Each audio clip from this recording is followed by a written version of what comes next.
Olugero lwe tugenda okugera olwaleero luyitibwa ak'omunku.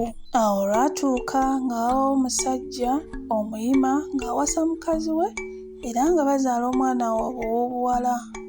Wabula omwana ono yali wa njawulo era nga yeewuunyisa kubanga oluuyi olumu lwa muntu ate olulala nga lwa mpologoma okuva ku mutwe paka ku bigere.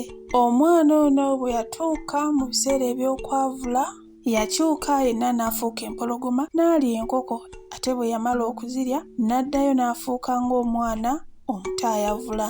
Bwe yeeyongera okukula n'atandika okutambula n'atandika ng'okukyuka n'afuuka empologoma ng'alya embuzi, endiga wamu n'ennyana. Bwe yamalanga okulya ng'addawo ng'afuuka omuntu.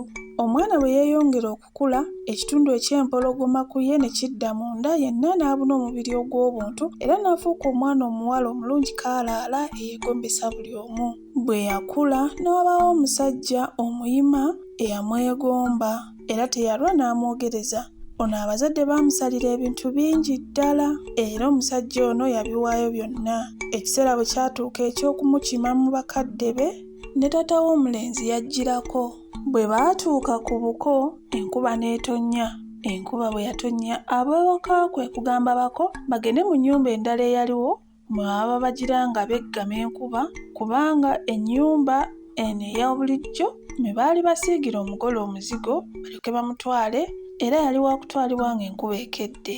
Abako bakkiriza ne bagenda mu nnyumba eyali ebalagiriddwa.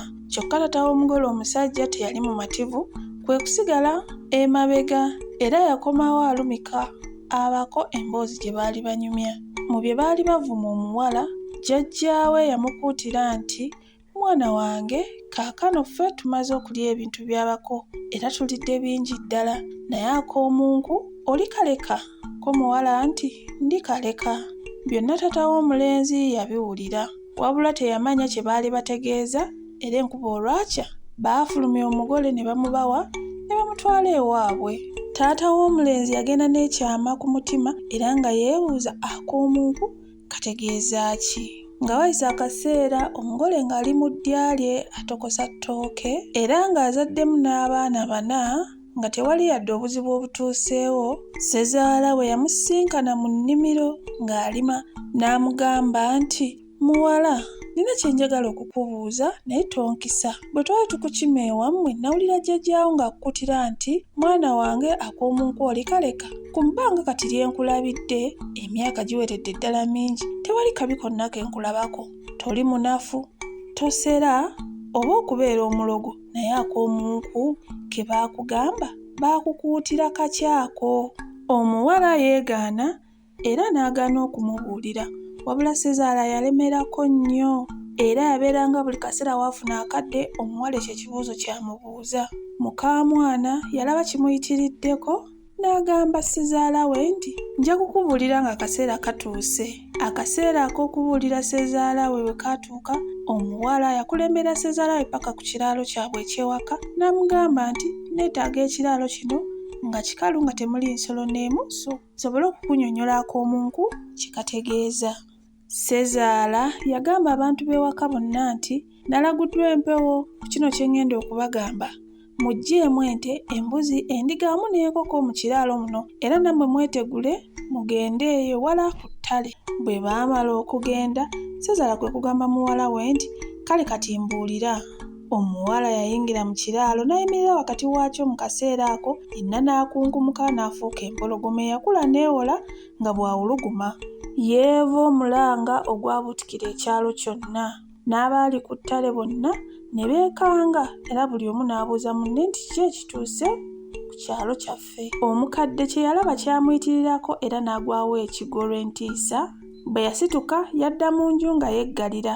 Abaali bagenze ku ttale bagenda okudda ewaka nga mukoomwana azzeemu afuuse omuntu wabula nga ye Ssezaala we yeggalidde mu nju.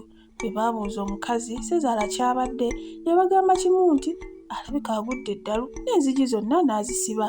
Bwe bagenda ne bakonkona ku nju okumubuuza ekimusibizzaawo n'ekimweyisa kityo yakwata mafumu ng'ayagala kubafumita ng'alinga eyeerwanako. Ate era bwe yalabanga ku nsolo yonna era nga naye ayagala gifumita bufumisi. Ab'ewaka baakakasiza ddala nti omukadde yali agudde eddalu era ne basalawo bonna okumukuumiranga mu nnyumba. Omukadde ono ssezaala w'omuwala yali alina omwana ow'obuwala eyali yafumbirwa ku mutala oguliraanye awo. Bwe yawulira nti kitaawe agudde eddalu n'ajja okumulaba, wabula yamusanga bamukuumira mu nju ekitaamusanyusa era n'asalawo amutwala abeere naye ewuwe.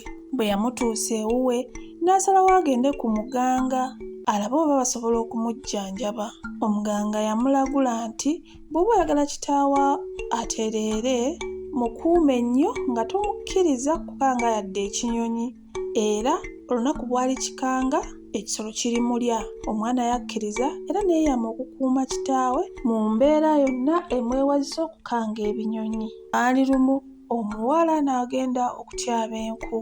N'agamba kitaawe nti sigala ewaka ng'okuuma obulo, naye obunyonyi bwe bujja tobukanga, buleke bulye.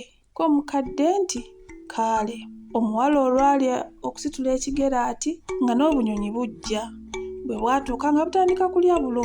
Omukadde bwe yalaba obunyonyi bulya obulo bunatera obumalawo n'ajja abukanga abugobe, era amangu ago muka mutabani we yafuuka empologoma n'emuyigga paka bwe yamusanga n'emulya.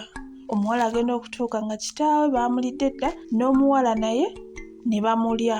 Olwamala okubalya n'addamu n'afuuka omuntu era n'addayo ewa bba. Ab'ekika ky'omusajja basalawo okukola okunoonyereza ne bagenda ku baganga ab'enjawulo era eyo gye babategeereza nti muka mutabani waabwe yali afuuka empologoma. Kyokka bagenda okutuuka ewaka ng'omuwala yafuukidde ddala empologoma era nga yagenze kubeerera ddala mu nsiko. Nange awo we nalabira.